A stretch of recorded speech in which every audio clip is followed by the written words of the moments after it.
Johnny Ludlow, first series by Mrs. Henry Wood. Johnny Ludlow, first series, 1874, consists of 26 short, self-contained stories. Each chapter explores different events, mysteries, and social issues, with Johnny Ludlow either observing or participating. You can enjoy each story individually, making this series perfect for watching one chapter at a time. Part 7. Chapter 13. Sophie Chalk. The horses went spanking along the frosty road, the squire driving, his red comforter wrapped round his neck. Mrs. Todditley sat beside him, Todd and I behind. It was one of the jolliest days that early January ever gave us. Dark blue sky and icicles on the trees. A day to tempt people out. Mrs. Todditley, getting to her work after breakfast, said it was a shame to stay indoors, and it was hastily decided to drive over to the Whitneys' place and see them. So the large phaeton was brought round. I had not expected to go. When there was a probability of their staying anywhere sufficiently long for the horses to be put up, Giles was generally taken. The squire did not like to give trouble to other people's servants. It would not matter at the Whitneys. They had a host of them. "I don't know that I care about going," said Todd, as we stood outside, waiting for the others, Giles at the horses' heads. "Not care, Todd. Anna's at home." He flicked his glove at my face for the impudence. We laughed at him about Anna Whitney sometimes. They were great friends. The squire, hearing some nonsense one day, took it seriously and told Todd it would be time enough for him to get thinking about sweethearts when he was out of leading strings, which of course Todd did not like. It was a long drive, I can tell you that. And as we turned in at the wide gravel sweep that led up to the house, we saw their family coach being brought round with some luggage on it, the postilion in his undress jacket, just laced at the seams with crimson. The Whitneys never drove from the box. Whitney Hall was a long red brick house with a good many windows and wide circular steps leading to the door, its park and grounds lying around it. Anna came running to meet us as we went in, dressed for a journey. She was 17. Very fair, with a gentle face and smooth, bright, dark auburn hair. One of the sweetest girls you could see on a summer's day. Todd was the first to shake hands with her, and I saw her cheeks blush as crimson as Sir John's state liveries. "You are going out, my dear," said Mrs. Todditley. "Oh yes," she answered, the tears rising in her eyes, which were as blue as the dark blue sky. "We have had bad news. William." The dining room door across the hall opened, and a host of them came forth. Lady Whitney in a plaid shawl, the strings of her bonnet untied. Miss Whitney, Helen, Harry, and some of the young ones behind. Anna's quiet voice was drowned, for they all began to tell of it together. Sir John and William were staying at some friend's house at Ombersley. Lady Whitney thought they would have been home today, instead of which the morning's post had a brought letter to say that an accident had occurred to William in hunting. Some muff who couldn't ride had gone swerving right against Bill's horse, and he was thrown. Except that Bill was insensible. Nothing further of the damage could be gathered from the letter, for Sir John, if put out, could write no more intelligibly than the squire. The chief of what he said was that they were to come off at once. "We are going, of course, out with the two girls and Harry. The carriage is waiting to take us to the station," said poor Lady Whitney, her bonnet pushed off. "But I do wish John had explained further. It is such suspense. We don't think it can be extremely serious, or there would have been a telegram. I'm sure I have shivered at every ring that has come to the door this morning. And the post was never in, as usual, until nearly 10 o'clock, complained Harry. I wonder my father puts up with it. And the worst is that we had a visitor coming today," added Helen. "Mamma would have telegraphed to London for her not to start, but there was not time. It's Sophie Chalk." "Who is Sophie Chalk?" asked Todd. Helen told us, while Lady Whitney was finding places for everyone at the table. They had been taking a scrambling luncheon, sitting or standing, cold beef, mince pies, and cheese. "Sophie Chalk was a schoolfellow of mine," said Helen. "It was an old promise that she should come to visit us. Different things have caused it to be put off, but we have kept up a correspondence. At length I got Mamma to say that she might come as soon as Christmas was turned, and today was fixed. We don't know what on earth to do. Let her come to us until you see how things turn out," cried the squire, in his hearty good nature, as he cut himself a slice of beef. "We can take her home in the carriage. One of these boys can ride back if you'll lend him a horse." Mrs. Todd at least said. He took the very words out of her mouth. The Whitneys were too flurried to affect ceremony, and very gladly accepted the offer. But I don't think it would ever have been made had the squire and madam known what was to come of it. "There will be her luggage," observed Anna, who usually remembered things for everyone. And Lady Whitney looked round in consternation. "It must come to us by rail. We will send for it from the station," decided Todd, always ready at a pinch. "What sort of a damsel is this Sophie Chalk, Anna?" "I never saw her," replied Anna. "You must ask Helen." Todd whispered something to Anna that made her smile and blush. "I'll write you my sentiments about her to Ombersley," he said aloud. "Those London girls are something to look at." And I knew by Todd's tone that he was prepared not to like Miss Sophie Chalk. We saw them out to the carriage, the squire putting in my lady, Todd, Helen, and Anna. One of the housemaids, Lettuce Lane, was wildly running in and out, bringing things to the carriage. She had lived with us once. But Hannah's temper and Letty's propensity for gossip did not get on together. Mrs. Todditley, when they had driven away, asked her how she liked her place, which she had entered at Michaelmas. "Oh, pretty well," Lettuce answered, "but for her old mother, she should emigrate to Australia." She used to be always saying so at Dyke Manor, and it was one of the things that Hannah would not put up with, telling her decent girls could find work at home. Todd went off next, on horseback, and before 3 o'clock, we drove to the station to meet the London train. The squire stayed in the carriage, sending me and Mrs. Todditley on the platform. 2 passengers got out at the small station, a little lady in feathers and a butcher in a blue frock who had charge of a calf in the open van. Mrs. Todditley stepped up to the lady and inquired whether she was Miss Chalk. "I am Miss Chalk. Have I the honor of speaking to Lady Whitney?" While matters were being explained, I stood observing her. A very small, slight person, with pretty features white as ivory, and wide-open light blue eyes that were too close together and had a touch of boldness in them. It would take a great deal to daunt their owner, if I could read countenances, and that I was always doing so was no fault of mine, for the instinct, strong and irrepressible, lay within me, as old Duffham once said. I did not like her voice. It had no true ring in it. I did not much like her face. But the world in general no doubt found her charming, and the squire thought her so. She sat in front with him, a carpet bag between them, and I, behind, had a great black box crowding my legs. She could not do without that much of her luggage. The rest might come by rail. "Johnny," whispered Mrs. Todditley to me, "I am afraid she is very grand and fashionable. I don't know how we shall manage to amuse her. Do you like her?" "Well, she has got a stunning lot of hair."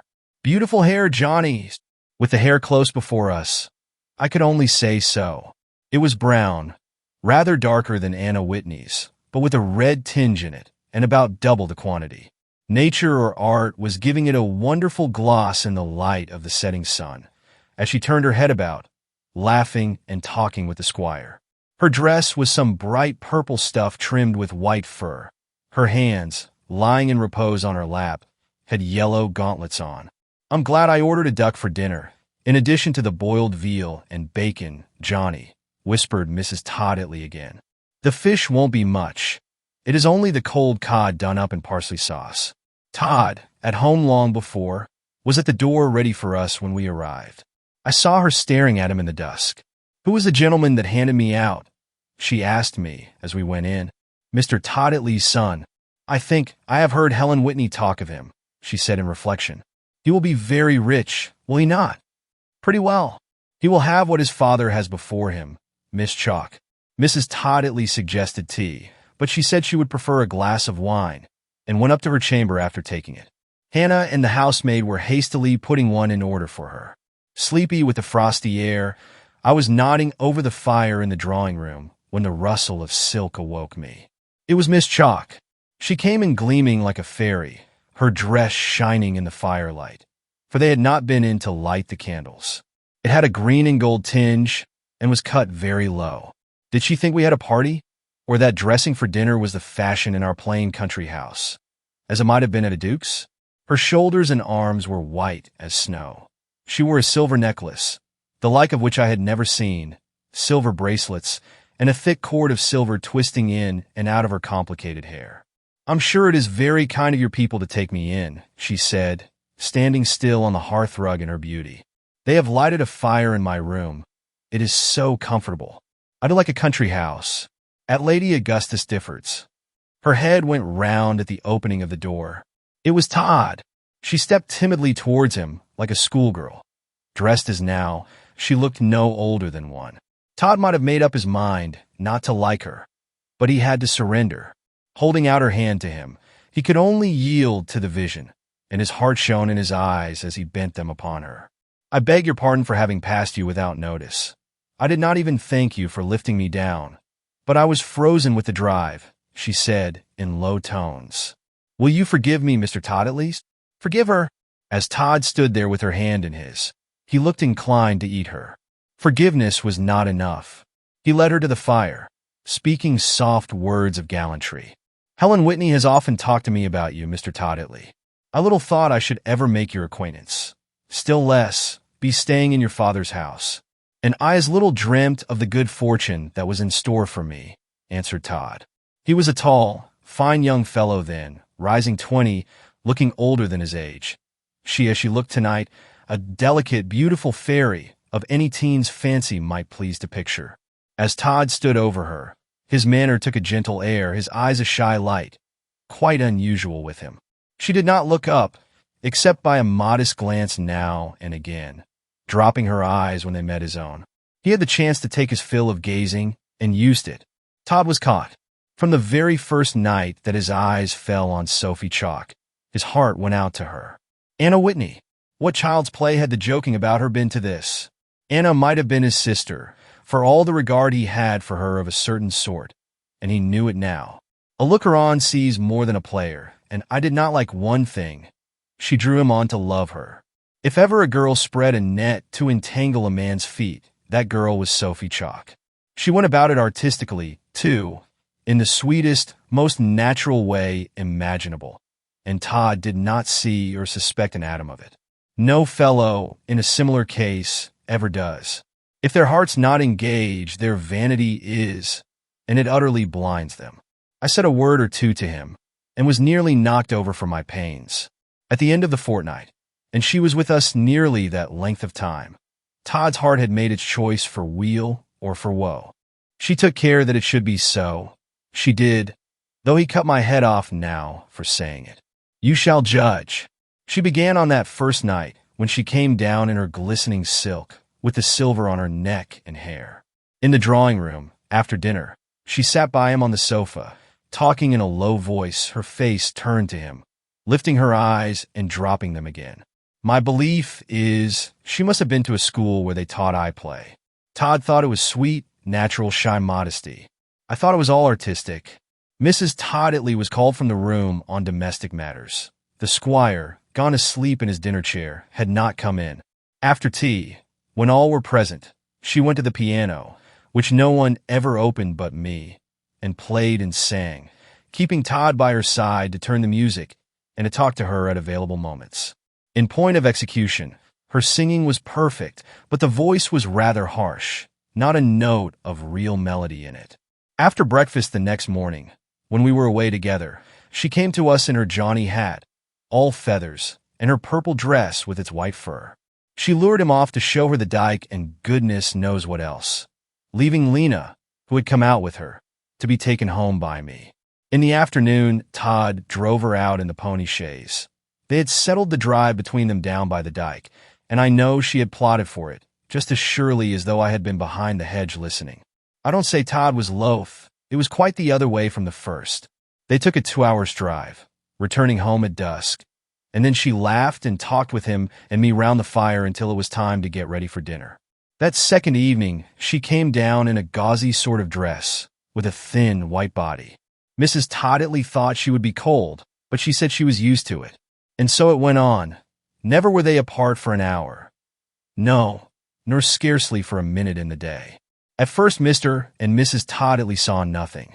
Rather were they glad Todd should be so attentive to a stranger, for special politeness had not previously been one of Todd's virtues. But they could only notice as the thing went on. Mrs. Todd grew to have an uneasy look in her eyes, and one day the squire spoke out. Sophie Chalk had tied a pink woolen scarf over her head to go out with Todd to see the rabbits fed. He ran back for something, and the squire caught his arm. "Don't carry that on too far, Joe. You don't know who the girl is." "What nonsense, sir," returned Todd with a ready laugh, but he turned the color of a peony. "We did not know much about her, except that she seemed to be on the high ropes, talking a good deal of great people, and of Lord and Lady Augustus de Ford, with whom she had been staying for 2 months before Christmas. Her home in London, she said, was at her sister's, who had married a wealthy merchant and lived fashionably in Victorian-era Square." Mrs. Todd did not like to appear inquisitive and would not ask questions. Miss Chalk was with us as the Whitneys' friend, and that was sufficient. Bill Whitney's hurt turned out to be something complicated about the ribs. There was no danger after the first week, and they returned home during the second, bringing Bill with them. Helen Whitney wrote the same day for Sophie Chalk, and she said that her mama would be happy also to see Todd and me for a short time. We went over in the large phaeton, Todd driving, Miss Chalk beside him, I and Dwarf Giles behind. She had thanked Mrs. Todd in the prettiest manner. She told the squire, as he handed her into the carriage, that she should never forget his kindness, and hoped sometime to find an opportunity of repaying it. Such kissing between Helen and Sophie Chalk. I thought they'd never leave off. Anna stood by Todd, while he looked on, a hungry light in his eyes, as if envying Helen the kisses she took. He had no eyes now for Anna. Lady Whitney asked if we would go upstairs to William. He was impatient to see us both. "Hello, old Johnny." He was lying on his back on a broad flat sofa, looking just as well as ever in the face. They had given him up the best bedroom and dressing room because he was ill. Nice rooms, both, with the door opening between. "How did it happen, Bill?" "Goodness knows. Some fellow rode his horse pretty near over mine. Don't believe he had ever been astride anything but a donkey before." "Where's Todd?" "Somewhere. I thought he was close behind me. I'm so glad you two have come. It's awfully dull lying here all day. Are you obliged to lie?" "Carton says so. Do you have Carton?" As if our folk would be satisfied without him in a surgical case, in one of danger. He was telegraphed for on the spot, and came over in less than an hour. It happened near the Ambersley station. He comes here every other day, and Featherston between whiles as his locum tenens. Todd burst in with a laugh. He had been talking to the girls in the gallery outside, leaving him and Bill Whitney to have out their own chaffer. I went through the door to the other room. The fire there was the largest. "How do you do, sir?" Someone in a neat brown gown and close white cap, sewing at a table behind the door, had got up to say this with a curtsy. Where had I seen her? A woman of 3 or 4 and 30, with a meek, delicate face and a subdued expression. She saw the puzzle. "I am Harry Leese's widow, sir. He was pointsman at South Crab." "Why, yes, to be sure." And she was not much altered either. But it was a good while now since he died, and she and the children had moved away at the time. I shook hands. The sight of her brought poor Harry Leese to my mind, and many other things. "Are you living here?" "I've been nursing young Mr. Whitney, sir. Mr. Carton sent me over from Worcester to the place where he was lying, and my lady thought I might as well come on here with him for a bit, though he don't want more done for him now than a servant could do." "What a deal you have grown, sir." "Have I? You should see Joseph Todd. You knew me, though, Mrs. Leese." "I remembered your voice, sir. Besides, I heard Miss Anna say that you were coming here, asking after Polly. She gave me the family history since Leese's death. First of all, after moving to her mother's at Worcester, she tried to get a living at making gloves. Her 2 youngest children caught some disorder and died, and then she took to go out nursing. In that she succeeded so well, for it seemed to be her vocation, she said, as to be brought under the notice of some of the medical gentlemen of the town. They gave her plenty to do, and she earned an excellent living, Polly and the other 2 being cared for by the grandmother. After the scuffle and toil and sorrow of the old days, nursing seems like a holiday to me, Master Ludlow," she concluded, "and I am at home with the children for a day or 2 as often as I can be. Johnny." The call was Bill Whitney's, and I went into the other room. Helen was there, but not Todd. She and Bill were disputing. "I tell you, William, I shall bring her in. She has asked to come. You can't think how nice she is. And I tell you, Helen, that I won't have her brought in. What do I want with your Sophie Chalks? It will be your loss. So be it. I can't do with strange girls here. You will see that. Now look here, Helen. I won't have it. Tomorrow is Mr. Carden's day for coming, and I'll tell him that I can't be left in peace. He will soon give you a word of a sort. Oh, well, if you are so serious about it as that, let it drop, returned Helen, good-humoredly. I only thought to give you pleasure. And Sophie Chalk did ask to come in. Who is this Sophie Chalk? That's about the 19th time I have asked it. The sweetest girl in the world. Let that pass. Who is she? I went to school with her at Miss Lakin's. She used to do my French for me and touch up my drawings. She vowed a lasting friendship, and I am not going to forget it. Everyone loves her. Lord and Lady Augustus Diffford have just had her staying with them for 2 months. Good souls, cried Bill satirically. She is the loveliest fairy in the world, and dresses like an angel. Will you see her now, William? No. Helen went off with a flounce. Bill was half laughing, half peevish over it. Confinement made him fretful. As if I'd let them bring a parcel of girls in to bother me. You've had her for these past 3 weeks. I hear, Johnny. Pretty near it. Do you like her? Todd does. What sort of a creature is the siren? She'd fascinate the eyes out of your head, Bill. Give her the chance. Then I'll be shot if she shall have the chance as far as I am concerned. Lise, raising his voice, keep all strange ladies out of here. If they attempt to enter, tell them we've got rats about. Very well, sir. Other visitors were staying in the house. A Miss Devine and her companion, Miss Cattledon. We saw them first at dinner. Miss Devine sat by Sir John, an ancient lady, active and upright, with a keen, pleasant face and white hair. She had on a worked muslin shirt front, with 3 emerald studs in it that glittered as bright as diamonds. They were beautiful. After dinner, when the 4 old ones began whist, and we were at the other end of the drawing room in a group, someone spoke of the studs. They are nothing compared with some of her jewelry, said Helen Whitney. She has a whole set of most beautiful diamonds. I hardly know what they are worth. But those emeralds she has on tonight must be of great value, cried Sophie Chalk. See how they sparkle. It made us all turn. As Miss Devine moved in throwing down her cards, the rays from the wax lights fell on the emeralds, bringing out the purest green ever imagined by a painter. I should like to steal them, said Sophie Chalk. They would look well on me. It made us laugh. Todd had his eyes fixed on her, a strange love in their depths. Anna Whitney, kneeling on the ground behind me, could see it. I would rather steal a set of pink topaz studs that she has, spoke Helen, and the opals too. Miss Devine is great in studs. Why in studs? Because she always wears this sort of white body. It is her habitual evening dress with satin skirts. I know she has a different set of studs for every day in the month. Who is she? Asked Sophie Chalk. A cousin of Mamma's. She has a great deal of money, and no one in particular to leave it to. Harry says he hopes she'll remember, in making her will, that he is only a poor younger son. Just you shut up, Helen, interrupted Harry in a whisper. I believe that companion has ears at the back of her head. Miss Cattledon glanced round from the whist table, as though the ears were there and wide open.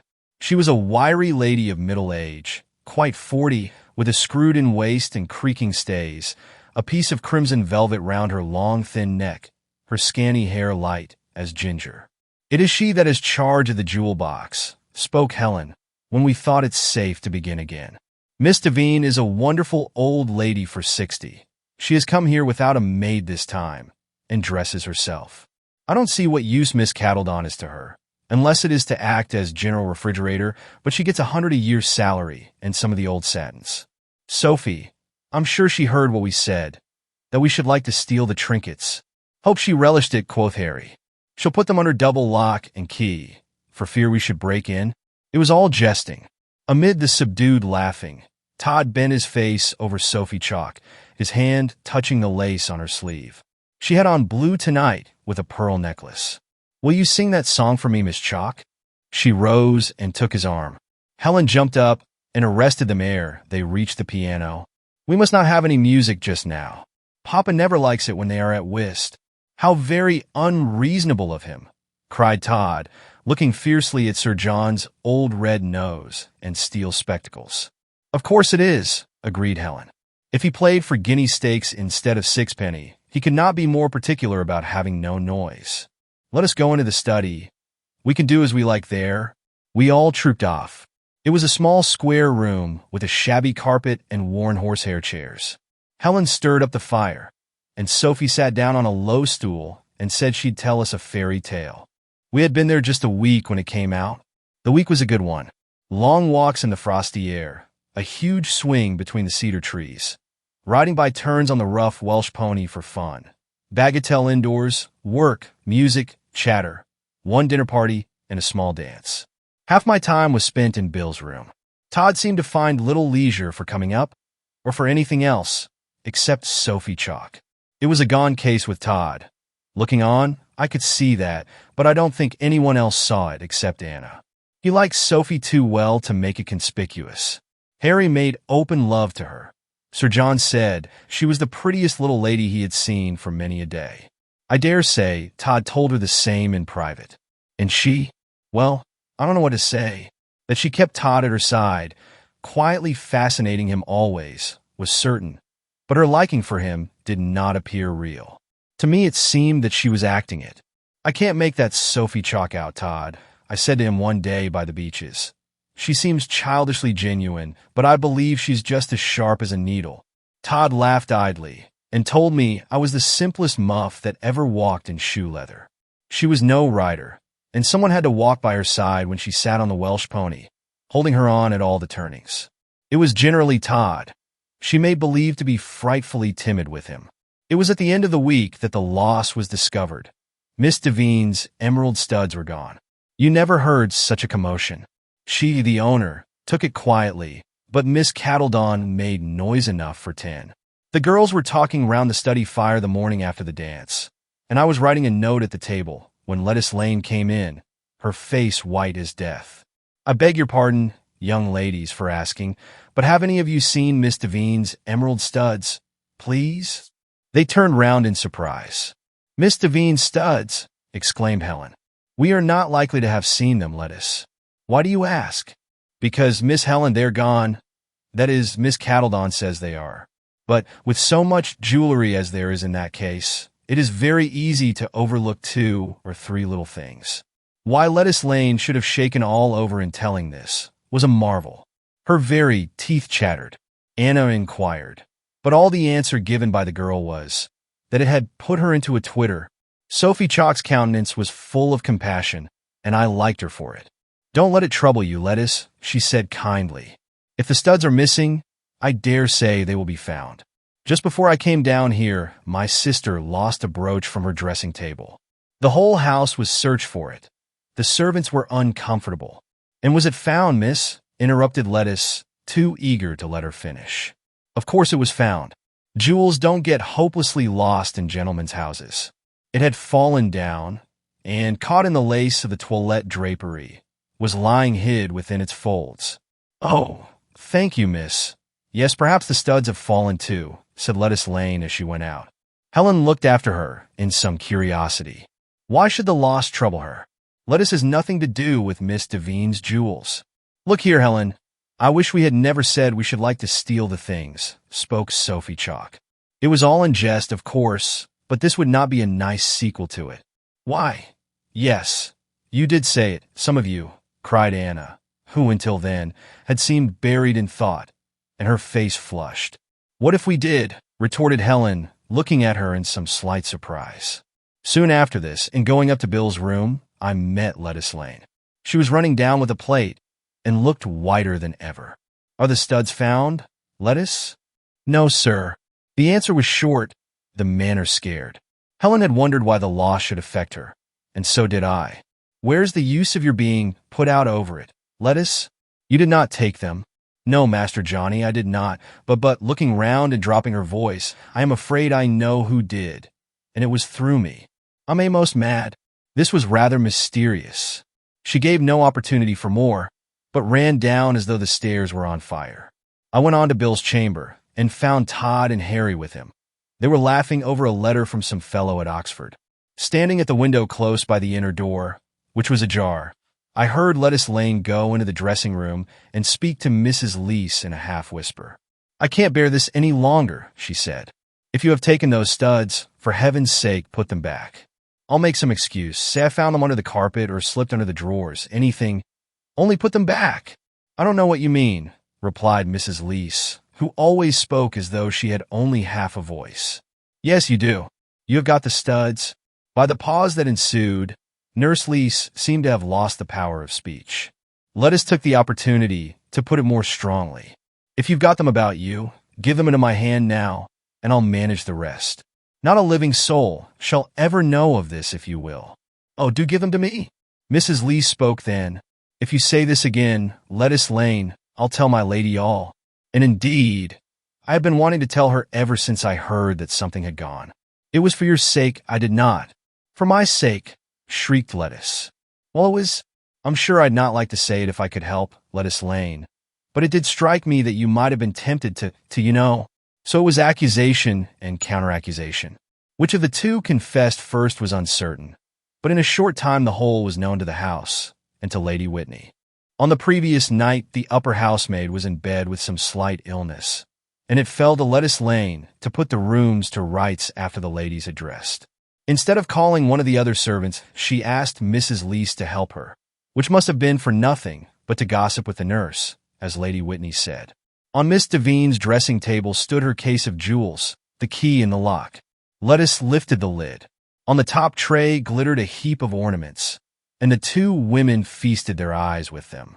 Nurse Leese declared that she never put a finger's end on a single article. Lettuce could not say as much. Neither, if they were to be believed, had observed the green studs, and the upper tray was not lifted to see what was underneath. Miss Cattledon, who made one at the uproar, put in her word at this, to say they were telling a falsehood, and her face had enough vinegar in it to pickle a salmon. Other people might like Miss Cattledon, but I did not. She was in a silent rage with Miss Devine for having chosen to keep the jewel case during their stay at Whitney Hall, and for carelessly leaving the key in it. Miss Devine took the loss calmly, and was as cool as a cucumber. "I don't know that the emerald studs were in the upper tray last night. I don't remember to have seen them," Miss Devine said, as if bearing out the assertion of the two women. "Begging your pardon, madam, they were there," stiffly corrected Miss Cattledon. "I saw them. I thought you would put them on, as you were going to wear your green satin gown, and asked if I should lay them out. But you told me you would choose for yourself." Miss Devine had worn diamonds. We had noticed their luster. "I'm sure it is a dreadful thing to have happened," said poor Lady Whitney, looking flurried. "I dare not tell Sir John. He would storm the windows out of their frames. Leese, I am astonished at you. How could you dare open the box?" "I never did open it, my lady," was the answer. "When I got round from the bed, Lettuce was standing with it open before her." "I don't think there need be much doubt as to the guilty party," struck in Miss Cattledon with intense acrimony, her eyes swooping down upon Lettuce. "And if they were not sly and crafty eyes, never you trust me again." "I do not think there need be so much trouble made about it," corrected Miss Devine. "It's not your loss, Cattledon. It is mine, and my own fault too." But Miss Cattledon would not take the hint. She stuck to it like a leech and sifted evidence as subtly as an Old Bailey lawyer. Mrs. Leese carried innocence on the surface. No one could doubt it. Lettuce might have been taken for a 7-years thief. She sobbed and choked and rambled in her tale, and grew as confused as a hunted hare, contradicting herself at every second word. The Australian scheme, though it might have been nothing but foolish talk, told against her now. Things grew more uncomfortable as the day went on, the house being ransacked from head to foot. Sophie Chalk cried. She was not rich, she said to me, but she would give every shilling of money she had with her for the studs to be found, and she thought it was very wrong to accuse Lettuce, when so many strangers had been in the house. I liked Sophie better than I had liked her yet. She looked regularly vexed. Sir John got to know of it. Miss Cattledon told him. He did not storm the windows out, but he said the police must come in and see Lettuce Lane. Miss Devine, hearing of this, went straight to Sir John and assured him that if he took any serious steps while the affair was so doubtful, she would quit his house on the instant and never put foot in it again. He retorted that it must have been Lettuce Lane, Common sense and Miss Cattledon could not be mistaken, and that it ought to be investigated. They came to a compromise. Lettuce was not to be given into custody at present, but she must quit the hall. That, said Miss Devine, was of course as Sir John and Lady Whitney pleased. To tell the truth, suspicion did seem strong against her. She went away at eventide. One of the men was charged to drive her to her mother's, about 5 miles off. I and Anna, hastening home from our walk, for we had lost the others and the stars were coming out in the wintry sky, saw them as we passed the beeches. Lettuce's face was swollen with crying. "We are so sorry this has happened, Lettuce," Anna gently said, going up to the gig. "I do hope it will be cleared up soon. Remember one thing, I shall think well of you, until it is. I do not suspect you. I am turned out like a criminal, Miss Anna," sobbed the girl. "They searched me to the skin, that Miss Cattledon standing on to see that the housekeeper did it properly, and they have searched my boxes. The only one to speak a kind word to me as I came away was Miss Devine herself. It's a disgrace I shall never get over. That's rubbish, Lettuce, you know, for I thought I put in a good word, too. You will soon forget it, once the right fellow is pitched upon. Good luck to you, Lettuce." Anna shook hands with her, and the man drove on, Lettuce sobbing aloud. Not hearing Anna's footsteps, I looked round and saw she had sat down on one of the benches, though it was white with frost. I went back. "Don't you go and catch cold, Anna. Johnny, you cannot think how this is troubling me." "Why you in particular?" "Well, for one thing, I can't believe that she is guilty. I have always liked Lettuce. So did we at Dyke Manor. But if she is not guilty, who is? I don't know, Johnny," she continued, her eyes taking a thoughtful, far-off look. "What I cannot help thinking is this, though I feel half ashamed to say it. Several visitors were in the house last night. Suppose one should have found her way into the room and taken them? If so, how cruel this must be on Lettuce Lane. Sophie Chalk suggested the same thing to me today. But a visitor would not do such a thing. Fancy a lady stealing jewels. The open box might prove a strong temptation. People do things in such moments, Johnny, that they would fly from at other times." Sophie said that too. "You have been talking together."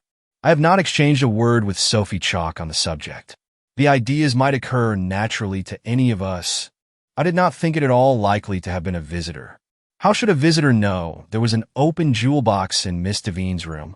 The chamber, too, was an inner one, and therefore not liable to be entered accidentally. To get to it you had to go through Miss Cattledon's. The room is not easy of access, you know, Anna? Not very, but it might be reached. I say, are you saying this for any purpose?" She turned round and looked at me rather sharply. "Yes, because I do not believe it was Lettuce Lane. Was it Miss Cattledon herself, Anna? I have heard of such curious things." Her eyes took a greedy look today when they rested on the jewels, as if the suggestion frightened her, and I hardly know how I came to whisper it. Anna started up and ran across the lawn, never looking back or stopping until she reached the house. Chapter 14. At Miss Devine's. The table was between us as we stood in the dining room at Dyke Manor. I and Mrs. Todd Hitley, and on it lay a 3-cornered article of soft geranium-colored wool, which she called a fichu. I had my great coat on my arm ready for traveling, for I was going up to London on a visit to Miss Devine. It was Easter now. Soon after the trouble, caused by the loss of the emerald studs at Whitney Hall in January, the party had dispersed. Sophie Chalk returned to London. Todd and I came home. Miss Devine was going to Bath. The studs had not been traced, had never been heard of since, and Lettuce Lane, after a short stay in disgrace at her mother's cottage, had suddenly disappeared. Of course, there were not wanting people to affirm that she had gone off to her favorite land of promise, Australia, carrying the studs with her. The Whitneys were now in London. They did not go in for London seasons. In fact, Lady Whitney hardly remembered to have had a season in London at all, and she quite dreaded this one, saying she should feel like a fish out of water. Sir John occupied a bedroom when he went up for Parliament and dined at his club. But Helen was 19, and they thought she ought to be presented to the Queen. So Miss Devine was consulted about a furnished house, and she and Sir John took one for 6 weeks from just before Easter. They left Whitney Hall at once to take possession, and Bill Whitney and Todd, who got an invitation, Joined them the day before Good Friday. The next Tuesday, I received a letter from Miss Devine. We were very good friends at Whitney, and she had been polite enough to say she should be glad to see me in London. I never expected to go, for 3 parts of those invitations do not come to anything. She wrote now to ask me to go up. It might be pleasant for me, she added, as Joseph Todd was staying with the Whitneys. It is of no use going on until I have said a word about Todd. If ever a fellow was hopelessly in love with a girl, he was with Sophie Chalk. I don't mean hopeless as to the love, but as to getting out of it. On the day that we were quitting Whitney Hall, it was on the 26th of January, and the icicles were clustering on the trees. They had taken a long walk together. What Todd said I don't know, but I think he let her know how much he loved her and asked her to wait until he should be of age and could ask the question, would she be his wife? We went with her to the station, and the way Todd wrapped her up in the railway carriage was as good as a show. Pretty little Mrs. Hughes, who had been visiting old Featherston, went up by the same train and in the same carriage. They corresponded a little, she and Todd. Nothing particular in her letters, at any rate. Nothing but what the world might see, or that she might have written to Mrs. Todd, who had won from her on occasion, but I know Todd just lived on those letters in her remembrance. He could not hide it from me, and I saw without wishing to see or being able to help myself. Why, he had gone up to London now in one sole hope, that of meeting again with Miss Chalk. Mrs. Todd saw it too, had seen it from the time when Sophie Chalk was at Dyke Manor, and it grieved and worried her. But not the squire. He no more supposed Todd was going to take up seriously with Sophie Chalk than with the pink-eyed lady exhibited the past year at Pershore Fair. Well, that's all of explanation. This was Wednesday morning, and the squire was going to drive me to the station for the London train. Mrs. Todd at the last moment was giving me charge of the fichu, which she had made for Sophie Chalk's sister. I did not send it by Joseph. I thought it as well not to do so, she observed, as she began to pack it up in tissue paper. Will you take it down to Mrs. Smith yourself, Johnny, and deliver it? All right. You know, Johnny, I have the greatest dislike to anything that is mean or underhand, she went on, dropping her voice a little. But I do not think it would be wrong, under the circumstances, if I ask you to take a little notice of what these Smiths are. I don't mean in the way of being fashionable, Johnny. I suppose they are all that. But whether they are nice, good people. Somehow I did not like Miss Chalk, with all her fascinations. And it is of no use to pretend that I did.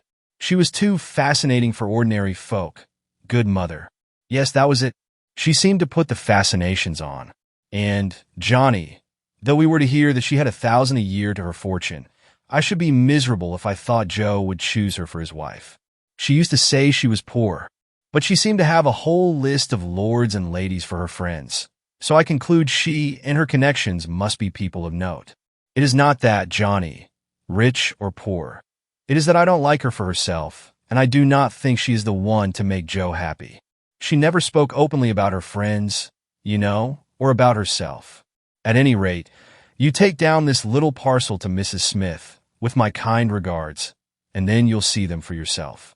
And in judgment and observation you are worth 50 of Joe, any day. Not in either judgment or observation, only in instinct. And that's for yourself, she added, slipping a sovereign into my pocket. I don't know how much Mr. Todd has given you. Mind you spend your money in right things, Johnny. But I am not afraid. I could trust you all over the world. Giles put in my portmanteau, and we drove off. The hedges were beginning to bud. The fields looked green.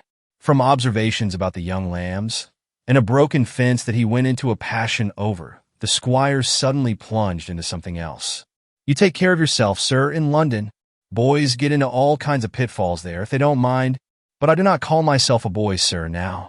Not call yourself a boy, retorted the squire, staring. I'd like to know what else you are. Todd's a boy, sir, and nothing else, though he does count 20 years. I wonder what the world's coming to, he added, lashing up Bob and Blister.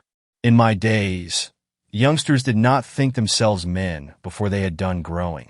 What I meant was that I am old enough to take care of myself. Mrs. Todd has just said she could trust me all over the world, just like her foolishness. Take care you don't get your pockets picked. There'll sure be a thief at every corner. And don't you pick them yourself, Master Johnny. I knew a young fellow once who went up to London with £10 in his pocket. He was staying at the Castle and Falcon Hotel, near the place where the mails used to start from, and a fine sight it was to see them bowl out, one after another, with their lamps lighted. Well, Johnny, this young fellow got back again in 4 days by one of these very mails. Every shilling spent, and his fare down not paid. You'd not think that was steady old Jacobson, but it was. I laughed. The squire looked more inclined to cry. Clean out he was, not a rap left. Money melts in London. That's a fact, and it is very necessary to be cautious. His went in seeing the shows, so he told his father. Don't you go in for too many of them, Johnny, or you may find yourself without funds to bring you home, and railways don't give trust. You might go to the Tower, now, and St. Paul's, and the British Museum. They are steady places. I wouldn't advise a theater, unless it's just once some good, respectable play, and mind you go straight home after it. Some young men slink off to singing shops now, they say, but I am sure such places can bring no good. Being with Miss Devine, sir, I don't suppose I shall have the opportunity of getting into much harm. Well, it's right in me to caution you, Johnny. London is a dreadful place, full of sharpers and bad people. It used to be in the old days, and I don't suppose it has improved in these. You have no father, Johnny, and I stand to you in the light of one to give you these warnings. Enjoy your visit rationally, my boy, and come home with a true report and a good conscience. That's the charge my old father always gave to me. Miss Devine lived in a very nice house, northwestward away from the bustle of London. The road was wide, the houses were semi-detached, with gardens around and plenty of trees in view.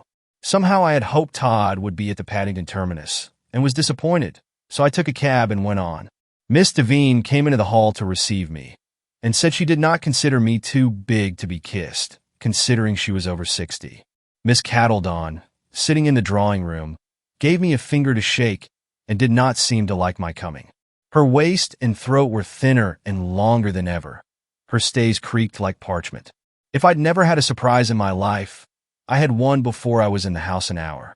Coming down from the bedroom to which they had shown me, a maid-servant passed me on the first-floor landing. It was Lettuce Lane. I wondered, believe me or not, as you will, I wondered whether I saw a ghost, and stood back against the pillar of the banisters. Why, Lettuce, is it you? Yes, sir. But what are you doing here? I am here in service, sir. She ran on upstairs. Lettuce in Miss Devine's house. It was worse than a Chinese puzzle. Is that you, Johnny? Step in here. The voice, Miss Devine's, came from a half-open door close at hand. It was a small, pretty sitting room, with light blue curtains and chairs. Miss Devine sat by the fire, ready for dinner. In her white body shone amethyst studs, quite as beautiful as the lost emeralds. We call this the Blue Room, Johnny. It is my own exclusively, and no one enters it except upon invitation. Sit down. Were you surprised to see Lettuce Lane? I don't think I was ever so much surprised in all my life. She says she is living here. Yes, I sent for her to help my housemaid. I was thoroughly mystified. Miss Devine put down her book and spectacles. I have taken to glasses, Johnny, but I thought you saw so well. So I do, for anything but very small type. And that book seems to have been printed for none but the youngest eyes. And I see people as well as things, she added significantly. I felt sure of that. Do you remember, Johnny, the day after the uproar at Whitney Hall, that I asked you to pilot me to Lettuce Lane's mother's, and to say nothing about it? Yes, certainly. You walked the whole 4 miles of the way. It is 5 by road, and back again. I am good for more yet than some of the young folk are, Johnny. But I always was an excellent walker. Next day the party broke up. That pretty girl, Sophie Chalk, departed for London, and you and young Todd Hitley left later. When you reached your home in the evening, I don't suppose you thought I had been to Dyke Manor the same day. No. Had you really, Miss Devine? Really and truly. I'll tell you now the reason of those journeys of mine. As Lettuce Lane was being turned out of the hall, she made a remark in the moment of departure, accidentally, I am sure, which caused me to be almost certain she was not guilty of stealing the studs. Before, whilst they were all condemning her as guilty, I had felt doubtful of it. But of course I could not be sure, and Miss Cattledon reproaches me with thinking every one innocent under every circumstance. which is a mistake of hers. Mine, Johnny. The few words Lettuce said might have been used designedly by one crafty and guilty, on purpose to throw me off suspicion. But I felt almost persuaded that the girl had spoken them in unconscious innocence. I went to her mother's to see them both. I am fond of looking into things with my own eyes, and I came away with my good opinion strengthened. I went next to Mrs. Toddle's to hear what she said of the girl. I saw her and your old nurse, Hannah, making my request to both not to speak of my visit. They gave the girl a good character for honesty. Mrs. Toddle thought her quite incapable of taking the studs. Hannah could not say what a foolish girl with roving ideas of Australia in her head might do in a moment of temptation. In less than a fortnight, I was back in London, having paid my visit to Bath. I had been reflecting all that time, Johnny, on the cruel blight this must be on Lettuce Lane, supposing that she was innocent. I thought the probabilities were that she was innocent, not guilty, and I determined to offer her a home in my own house during the uncertainty. She seemed only too glad to accept it, and here she is. If the girl should eventually turn out to be innocent, I shall have done her a real service. If guilty, why I shall not regret having held out a helping hand to her, that may perhaps save her for the future. It was very kind and thoughtful of you, Miss Devine. My chief difficulty lay in keeping the suspicion lying on Lettuce Lane a secret from my household. Fortunately, I had taken no servants with me to Whitney Hall, my maid having been ill at the time. But Cattledon is outrageously virtuous, and of course proportionally bitter against Lettuce. You saw that at Whitney. She would have been the first to tell of her. Yes, I had to put the thing rather strongly to Miss Cattledon. Hold your tongue, or leave me. It answered Johnny. Cattledon likes her place here, and acts accordingly. She picks up her petticoats from contamination when she meets the unfortunate Lettuce. But she takes care to hold her tongue. Do you think it will ever be found out, Miss Devine? I hope it will. But who could have taken them? And the thought of what I had said to Anna Whitney, that it might be Miss Cattledon herself, flashed over me as I put the question. I think Miss Devine glanced round as if to make sure we were alone and dropped her voice a little, that it must have been one of the guests who came to Whitney Hall that night. Cattledon let out one thing, but not until after we were at home again, for the fact seemed not to have made the least impression on her memory at the time, but it came back afterwards.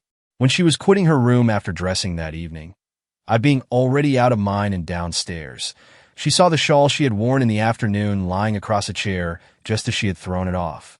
She is very careful of her clothes, and hesitated, she said, whether to go back then and fold it. But, knowing she was late, did not do so. She had been downstairs about 10 minutes, when I asked her to fetch my fan, which I had forgotten. Upon going through her room to mine, she saw the shawl lying on the floor, and picked it up, wondering how it could have come there. At that time the maids had not been in to put either her room or mine to rights. Now, what I infer, Johnny, is that my jewel case was visited and the studs were stolen before Lettuce Lane and Mrs. Leese went near the rooms, and that the thief, in her hurry to escape, brushed against the shawl and threw it down. And cannot Miss Cattledon see the probability of that? She will not see it. Lettuce Lane is guilty with her and no one else. Prejudice goes a long way in this world, Johnny.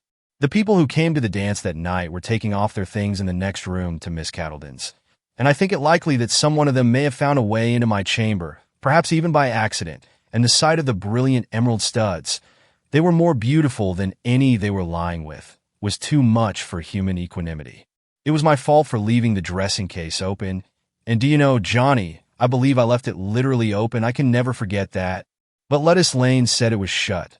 Shut, but not locked. Well, it is upon my conscience that I left it open. Whoever took the studs may have shut down the lid, in caution or forgetfulness. Meanwhile, Johnny, don't you say anything of what I have told you, at the Whitneys or elsewhere. They do not know that Lettuce Lane is with me. They are prejudiced against her, especially Sir John, and Lettuce has orders to keep out of the way of visitors. Should they by chance see her, why, I shall say that as the case was at best doubtful, I am giving the girl a chance to redeem her good name. We're going there after dinner. So mind you keep counsel. To the Whitneys?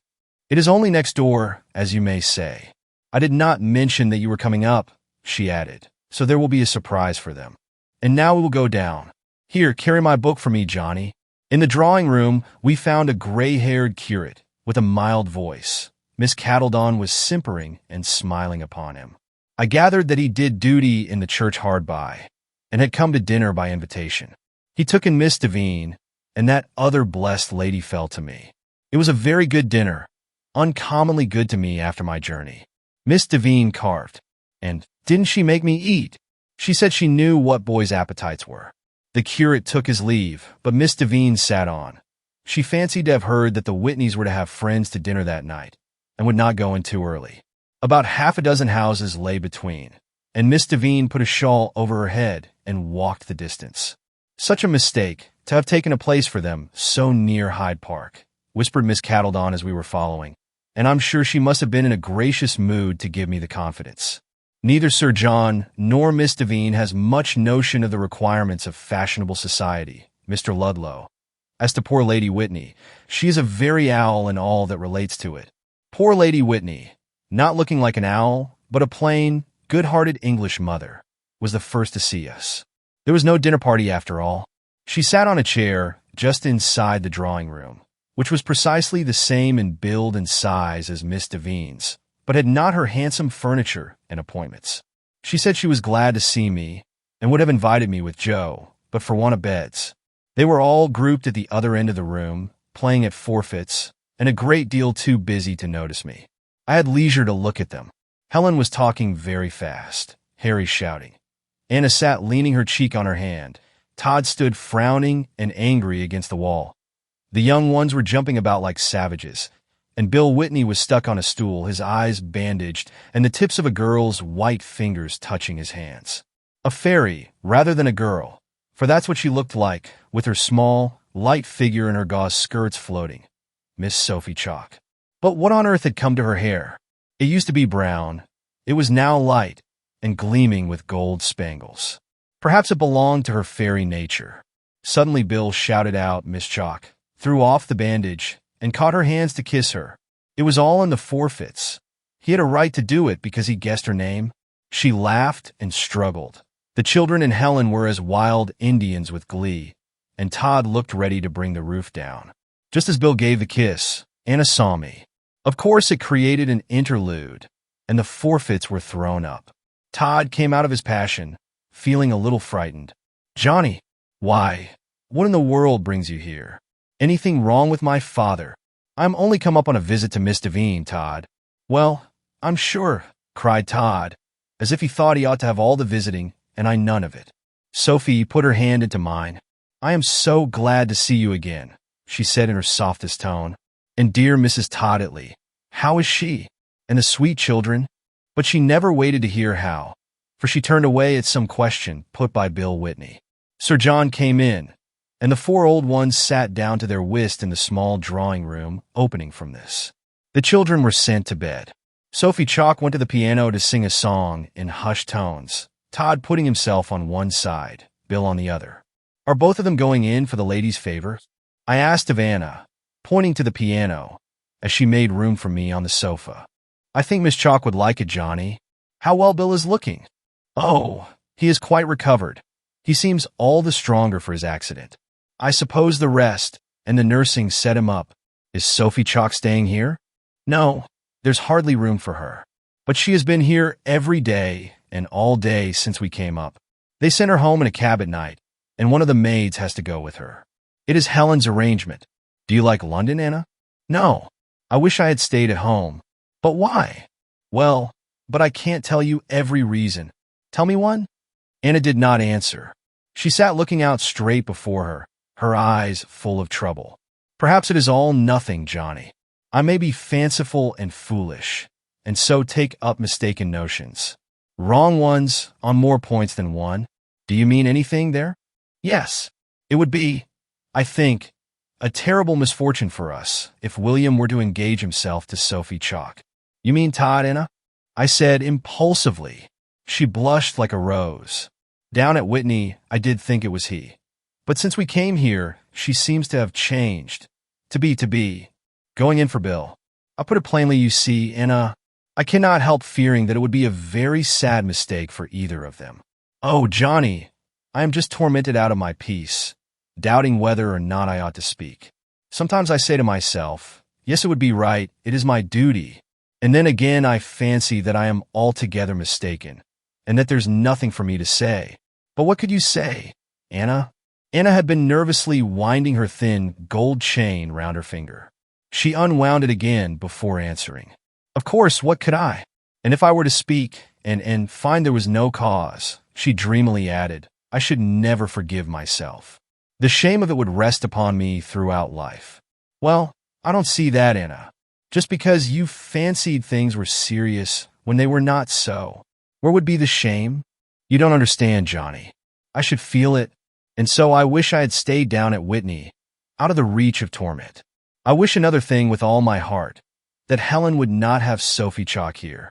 I think you may take one consolation to yourself, Anna, that whatever you might urge against her, it would most likely make not the smallest difference one way or the other. With time, I am sure it would not. If he set his mind on marrying Sophie Chalk, other people's grumbling would not turn him from it. It might depend a little on what the grumblings were, returned Anna, as if fighting for the last word. But there, let it drop. I would rather say no more. She took up a photograph book, and we began looking over it together. Good gracious! Here's Miss Cattledon, small waist and all. Anna laughed. She had it taken in Bath, and sent it to William. He had only asked her for it in joke. So those studs have never turned up, Anna? No. I wish they would. I should pray night and morning for it, if I thought it would do no one an injury. Johnny, called out Sir John. Yes, sir. Come you, and take my hand for 5 minutes. I have just remembered a note I ought to have written this afternoon. I shall be sure to play badly, I said to Lady Whitney, who had fallen to Sir John in cutting for partners. Oh, my dear, what does it matter? She kindly answered. I don't mind if you do. I do not play well myself. The next morning Miss Cattledon went out to 10 o'clock daily service. Miss Devine said she had taken to the habit of doing so. I wondered whether it was for the sake of religion, or for that gray-haired curate who did the prayers. Sitting by ourselves, I told Miss Devine of the commission I had from Mrs. Todd-Itley, and somehow, without my intending it, she gathered a little more. Go by all means and learn what you can, Johnny. Go at once. I don't think you need, any of you, be afraid, though, she added, laughing. I have seen very much of boy and girl love, seen that it rarely comes to anything. Young men mostly go through 1 or 2 such episodes before settling seriously to the business of life. The omnibus took me to Oxford Street, and I found my way from thence to Torriana Square. It proved to be a corner house, its front entrance being in the square. But there was a smaller entrance on the side, which was rather a bustling street, and a sort of office window, on the wire blind of which was written, in white letters, Mr. Smith, wine merchant. A wine merchant? Well, I was surprised. Could there be any mistake? No, it was the right number. But I thought there must be, and stood staring at the place with both eyes. That was a come down. Not but that wine merchants are as good as other people. Only Sophie Chalk had somehow imparted the notion of their living up to lords and ladies. I asked at the front door for Mrs. Smith, and was shown upstairs to a handsome drawing-room. A little girl, with a sallow face, thin and sickly, was seated there. She did not get up, only stared at me with her dark, keen, deep-set eyes. Do you know where your mamma is, Miss Trot? Asked the servant, putting a chair. You can go and search for her? She looked at me so intently as the maid left the room, that I told her who I was and what I had come for. The child's tongue, it seemed as sharp a one as Miss Cattledon's, was let loose. I have heard of you, Johnny Ludlow. Mrs. Smith would be glad to see you. You had better wait. I don't know how it is that I make myself at home with people, or rather, that people seem so soon to be at home with me. I'm going to try to do it, but it is always so. In 2 or 3 minutes, when the girl was talking to me as freely as though I were her brother, the maid came back again. Miss Trot, I cannot find your mamma. Mrs. Smith's out. But I was not obliged to tell you so. I'll not spare you any work when you call me Miss Trot. The maid's only answer was to leave the room, and the little girl, who spoke like a woman, shook her dark hair from her face in temper. I've told them over and over again I will not be called Miss Trot. How would you like it? Because my mamma took to say it when I was a baby. It is no reason why other people should say it. Perhaps your mamma says it still, and so they fall into it also. My mama is dead. Just at the moment, I did not take in the meaning of the words. Mrs. Smith dead. Mrs. Smith is not my mother. Don't insult me, please. She came here as my governess. If Papa chose to make a fool of himself by marrying her afterwards, it was not my fault. What are you looking at? I was looking at her. She seemed so strange a child, and feeling slightly puzzled between the other Mrs. Smith and this one. They say I am a muff at many things. I am sure I am at understanding complicated relationships. Then, Miss Chalk is this Mrs. Smith's sisters? Well, you might know that.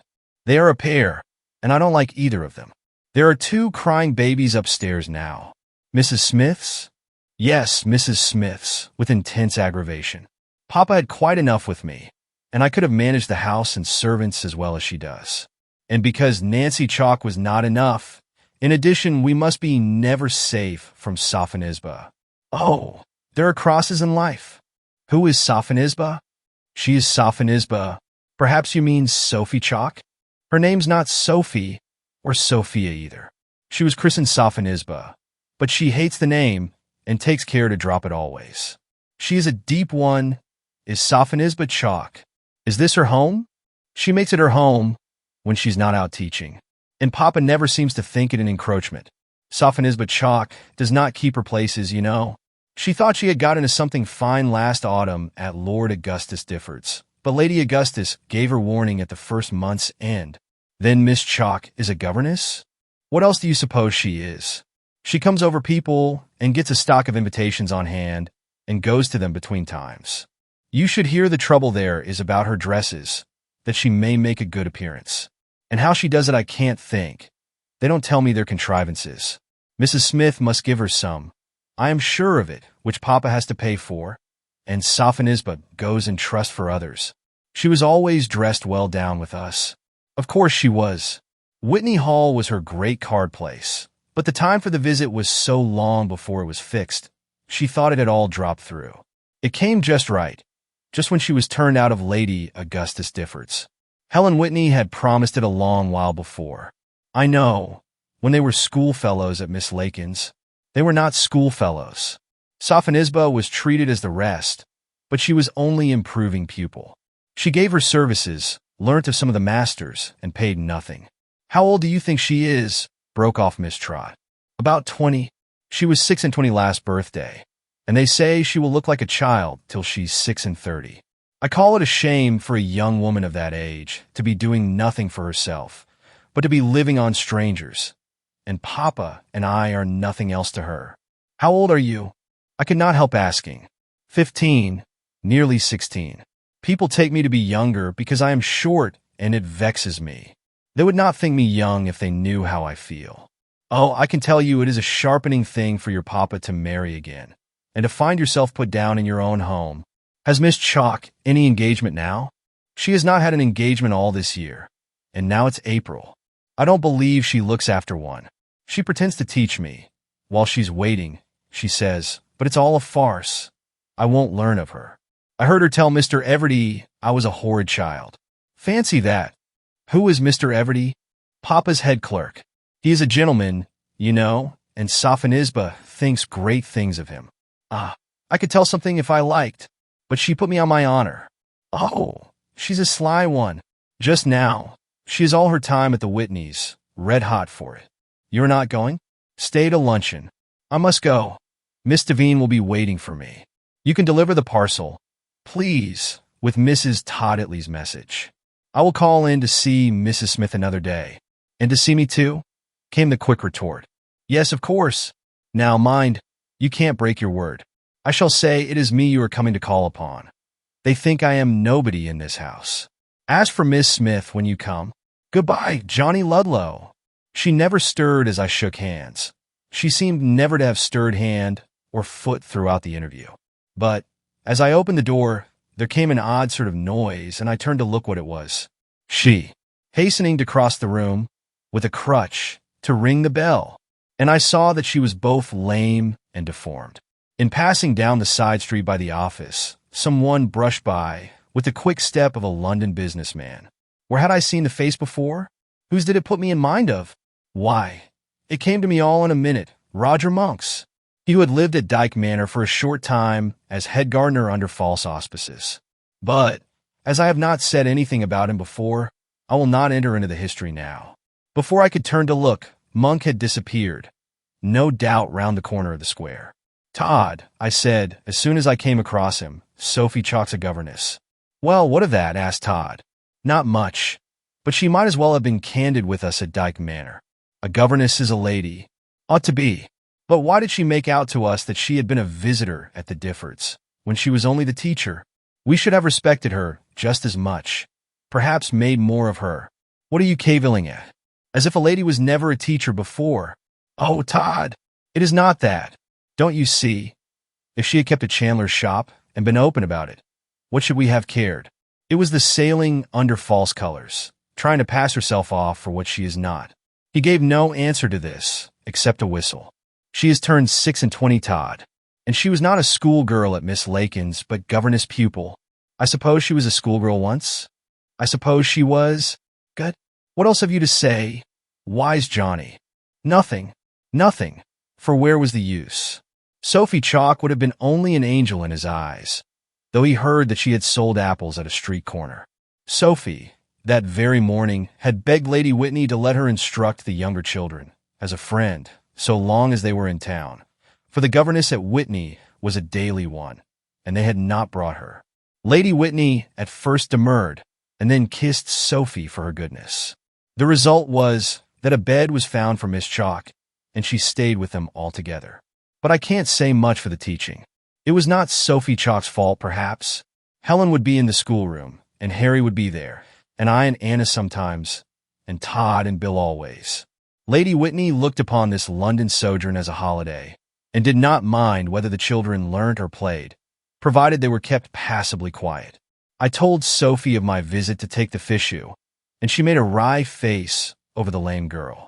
That Mabel Smith, poor morbid little object, what she would have grown into, but for the fortunate chance of my sister's marrying into the house, I can't imagine, Johnny. I'll draw you her portrait in her nightcap, by and by. The days went on. We did have fun, but war was growing up between William Whitney and Todd. There could no longer be a mistake, to those who understood things and kept their eyes open, of the part Sophie Chalk was playing. And that was trying to throw Todd over for William Whitney and to make no fuss about it. I don't believe she cared a brass button for either. But Bill's future position in life would be better than Todd's, seeing that his father was a baronet. Bill was going in for her favor. Perhaps not seriously.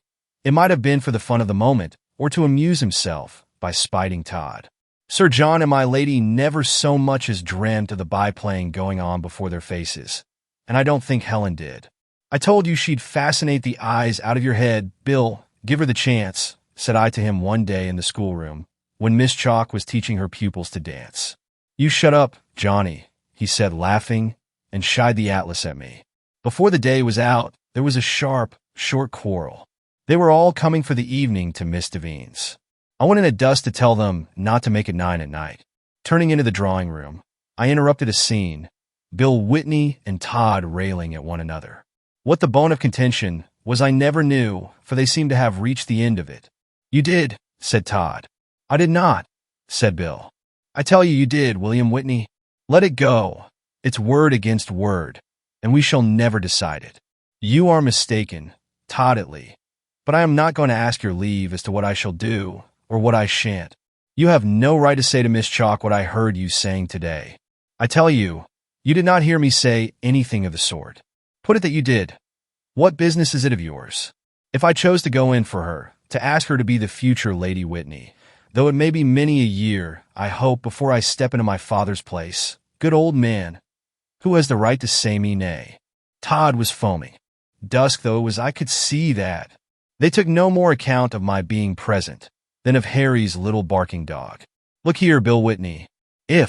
Are you boys quarreling?" The interruption was Anna's. Passing through the hall, she had heard the voices and looked in. As if glad of the excuse to get away, Bill Whitney followed her from the room. Todd went out and banged the hall door after him. I waited, thinking Anna might come in, and strolled into the little drawing room. There, quiet as a mouse, stood Sophie Chalk. She had been listening for certain, and I hope it gratified her, Her eyes sparkled a little. "Why, Johnny? Was it you making all that noise? What was the matter? Anything gone wrong?" It was all very fine to try it on with me. I just looked straight at her, and I think she saw as much. Saying something about going to search for Helen, she left the room. "What was the trouble, Johnny?" whispered Anna, stealing up to me. "Only those two having a jar." "I heard that. But what was it about?" "Sophie Chalk." "Well, yes, that was it, Anna." We were at the front window then. A man was lighting the street lamps, and Anna seemed to be occupied in watching him. There was enough care on her face to set one up in the dismals for life. "No harm may come of it, Anna. Anyway, you can do nothing." "Oh, Johnny, I wish I knew," she said, clasping her hands. "I wish I could satisfy myself which way right lies. If I were to speak, it might be put down to a wrong motive. I try to see whether that thought is not a selfish one, whether I ought to let it deter me. But then, that's not the worst. That sounds like a riddle, Anna. I wish I had some good, judicious person who would hear all and judge for me," she said, rather dreamily. "If you were older, Johnny, I think I would tell you. I am as old as you are. At any rate, that's just it. We are neither of us old enough nor experienced enough to trust to our own judgment. There's your mother, Anna. I know. What you mean is that Sir John and Lady Whitney ought to have their eyes open to what's going on, that they may put an end to Miss Chalk's intimacy here, if they deem the danger warrants it. That's near enough, Johnny, and I don't see my way sufficiently clearly to do it. Put the case to Helen. She would only laugh in my face. Hush! Here comes someone." It was Sophie Chalk. She looked rather sharply at us both, and said she could not find Helen anywhere. And the days were to go on in outward smoothness and private discomfort, Miss Sophie exercising her fascinations on the whole of us. But for having promised that lame child to call again in Toriana Square, I should not have cared to go. It was afternoon this time. The servant showed me upstairs, and said her mistress was for the moment engaged. Mabel Smith sat in the same seat in her black frock. Some books lay on a small table drawn before her. "I thought you had forgotten to come. Did you? I should be sure not to forget it. I am so tired of my lessons," she said, irritably sweeping the books away with her long, thin fingers. "I always am when they teach me. Mrs. Smith has kept me at them for 2 hours. She has gone down now to engage a new servant. I get frightfully tired of my lessons sometimes. But not as I do. You can run about. And learning, you know, will never be of use to me. I want you to tell me something. Is Sophonisba Chalk going to stay at Lady Whitney's?" "I don't know. They will not be so very long in town. But I mean, is she to be governess there, and go into the country with them?" "No, I think not. She wants to. If she does, Papa says he shall have some nice young lady to sit with me and teach me. Oh, I do hope she will go with them, and then the house would be rid of her. I say she will. It is too good a chance for her to let slip. Mrs. Smith says she won't. She told Mr. Everty so last night. He wouldn't believe her, and was very cross over it." "Cross over it?" "He said Sophonisba ought not to have gone there at all without consulting him, and that she had not been home once since, and only written him one rubbishing note that had nothing in it. And he asked Mrs. Smith whether she thought that was right." A light flashed over me. "Is Miss Chalk going to marry Mr. Everty?" "I suppose that's what it will come to," answered the curious child. "She has promised to, but promises with her don't go for much when it suits her to break them. Sophonisba put me on my honor not to tell. But now that Mr. Everty has spoken to Mrs. Smith and Papa, it is different. I saw it a long while ago, before she went to the Diffords. I have nothing to do but to sit and watch and think, you see, Johnny Ludlow, and I perceive things quicker than other people. But why do you fancy Miss Chalk may break her promise to Mr. Everty? If she meant to keep it, why should she be scheming to go away as the Whitneys' governess? I know what it is. Sophonisba does not think Mr. Everty good enough for her, but she would like to keep him waiting on for fear of not getting anybody better. Anything so shrewd as Mabel Smith's manner in saying this was never seen. I don't think she was naturally ill-natured, poor thing, but she evidently thought she was being wronged amongst them, and it made her spitefully resentful. Mr. Everty had better let her go. It is not I that would marry a wife who dyed her hair. Is Miss Chalk's dyed? I thought it might be the gold dust. Have you any eyes? Retorted Mabel. When she was down in the country with you, her hair was brown. It's a kind of yellow now. Oh, she knows how to set herself off. I can tell you. Do you happen to remember who was reigning in England when the massacre of St. Bartholomew took place in France? The change of subject was sudden. I told her it was Queen Elizabeth. Queen Elizabeth? Was it? I'll write it down. Mrs. Smith says I shall have no dessert today if I don't tell her. She puts those questions only to vex me, as if it mattered to anybody. Oh, here's Papa. A little man came in with a bald head and pleasant face. He said he was glad to see me and shook hands. She put out her arms, and he came and kissed her. Her eyes followed him everywhere. Her cheeks had a sudden color. It was easy to see that he was her one great joy in life. And the bright color made her poor thin face look almost charming. I can't stay a minute, Trotty. Going out in a hurry. I think I left my gloves up here. So you did, Papa. There was a tiny hole in the thumb, and I mended it for you. That's my little attentive daughter. Goodbye, Mr. Ludlow. If you will stay to dinner, we shall be happy. Mrs. Smith came in as he left the room. She was rather a plain likeness of Miss Chalk, not much older. But her face had a straightforward, open look, and I liked her. She made much of me and said how kind she had thought it of Mrs. Todditley to be at the trouble of making a fichu for her, a stranger. She hoped, she did hope, she added rather anxiously, that Sophie had not asked her to do it. And it struck me that Mrs. Smith had not quite the implicit confidence in Miss Sophie's sayings and doings that she might have had. It was 5 o'clock when I got away. At the door of the office in the side street stood a gentleman, the same I had seen pass me the other day. I looked at him, and he at me. Is it Roger Monk? A startled look came over his face. He evidently did not remember me. I said who I was. Dear me, how you have grown. Do walk in. And he spoke to me in the tones an equal would speak, not as a servant.